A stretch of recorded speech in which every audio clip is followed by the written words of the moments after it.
Our workout today is going to be very fun in the sense that we are going to be making an emphasis on weight. Now, we're going to try to move large loads, long distances as we go through this. It's going to be an AMRAP in 15 minutes. And we're going to go ahead and start off with a single arm farmer's carry. We're going to go 8 by 25 foot lengths. That means we're going to go 200 total feet with our left arm only in a farmer's carry. And today's load is going to be heavy. We're looking for the load to be around 70 to 100 pounds for the men and somewhere around 50 to 70 for the women. This is going to be heavy. You might have to break up each length, and that is acceptable. Again, we're really trying to emphasize this being a heavy load for you today. Now, once you finish the left arm, you'll move to the right arm for 8 by 25 foot lengths. And again, we're trying to stay with the same load.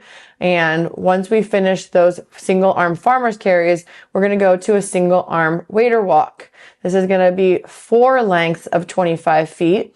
And we're going to go ahead and start with a moderate load. This means for the men, it's going to be somewhere around 50 to 70 pounds. And for the women, it's going to be somewhere around 35 to 50 pounds.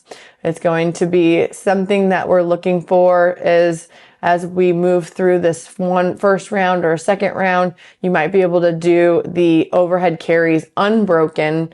And then in maybe subsequent rounds after, you will have to go ahead and break it up. But that is that moderate load emphasis and kind of what the goal and the intention is for that weight. As soon as you finish the waiter's walk, you move to Russian kettlebell swings. It's going to be 15 reps, and that's also going to be a heavy load.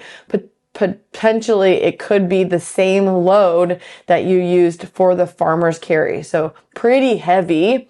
And that will kind of challenge you to break it up more than you have intended, but it might be the smartest move so that you can continue to move in a faster fashion.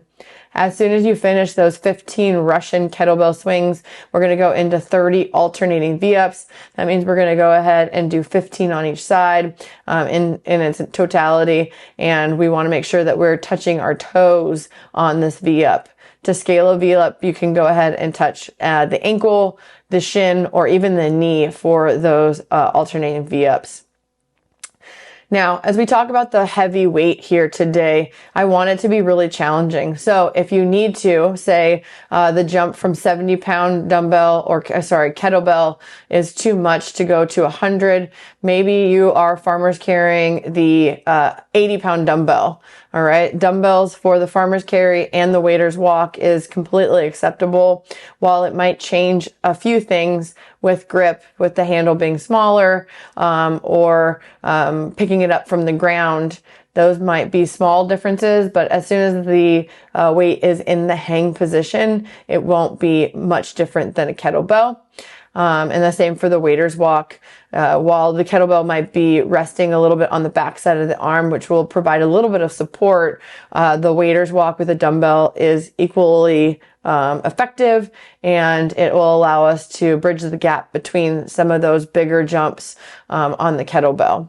So we're really trying to focus on kind of getting that feeling of really heavy weight on the farmer's carry and kettlebell swing.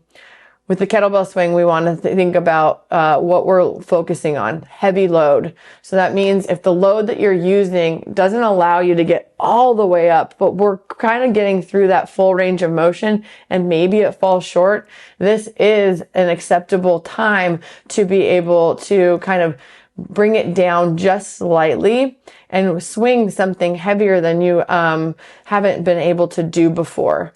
So kind of think about that as if you are swinging, don't go with something that is comfortable. Go with something that is on the heavier side as long as form is still intact and we can be sure that we are going to be safe. But we want to try to go with what is heavy.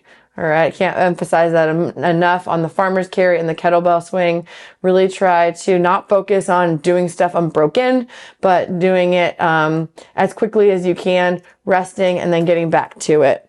I think this workout's going to be a lot of fun for you because you get to play around with different loads. You're going to have to learn how to brace with a single load, and really trying to focus on squeezing your glutes, contracting your abdomen, and really getting a good core compression, really trying to focus on that big brace as we move through this workout.